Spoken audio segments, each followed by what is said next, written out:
আমাকে অনেকেই কমেন্ট করছে যে ভাই 2026 সালে ভিসার রেশিওটা কেমন।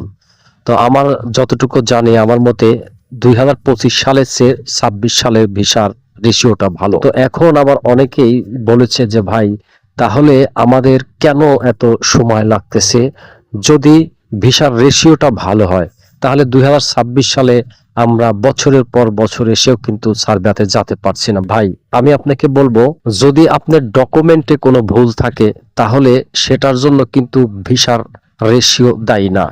এটা আমাদের আমাদের কারণেই এই ভিসার রেশিওটা আমাদের কাছে মনে হয় কম। তাই আমি বলছি আপনার ডকুমেন্ট আপনি ঠিক করে দেখুন, অথবা আপনি যে এজেন্টের কাছে আপনার বই জমা দিচ্ছেন, পাসপোর্ট জমা দিচ্ছেন, তাদের সাথে যোগাযোগ করুন।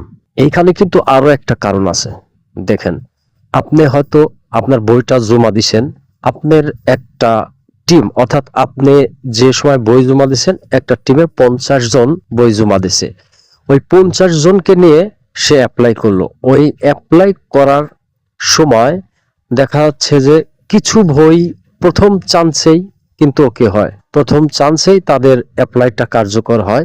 কিন্তু পরবর্তীবার ওই 50 জন থেকে যদি 10 জন বা 20 জন রিজেক্ট হয়ে যায়, তখন কিন্তু এজেন্টরা ওই বইগুলো আপনাদের ফেরত দেয় না বা আপনাদের জানায় না।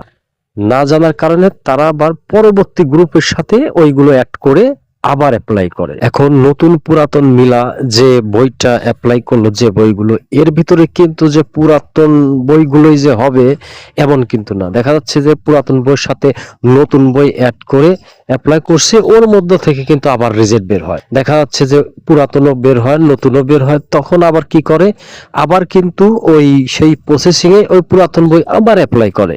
এইভাবে কিন্তু অ্যাপ্লাই করতে থাকে। এইভাবে অ্যাপ্লাই করতে করে তখন দেখা যাচ্ছে যে কারোর 6 মাস বা 1 বছর, আবার দেখা যাচ্ছে কারোর এর অধিক সময়, দীর্ঘ সময় লেগে যায়। তখন সে মনে করে বা সে বলে যে আমি এতদিন বইটা রাখছি, আমার হচ্ছে না। কিন্তু ভাই হচ্ছে না কি কারণে? এই যে এই কারণে। কিন্তু এগুলো তো আপনাকে এজেন্ট জানায় না।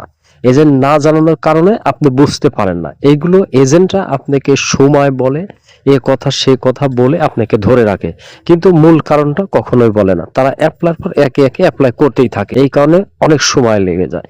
কিন্তু ভাই যাদের লাকটা ভালো তাদের প্রথম চান্সেই হয়ে যায় এবং তারা খুব দ্রুত চলে যায়। এই জন্য বলি যে হচ্ছে ভিসার রেশিওটা কিন্তু ভালো। তো আপনার হচ্ছে না তার অর্থ এই নয় যে আরেকজনের হচ্ছে না। আপনার হচ্ছে তাই বলে যে আরেকজনের হচ্ছে এরকম কিন্তু না। এটা টোটালি একটা লটারির মতো।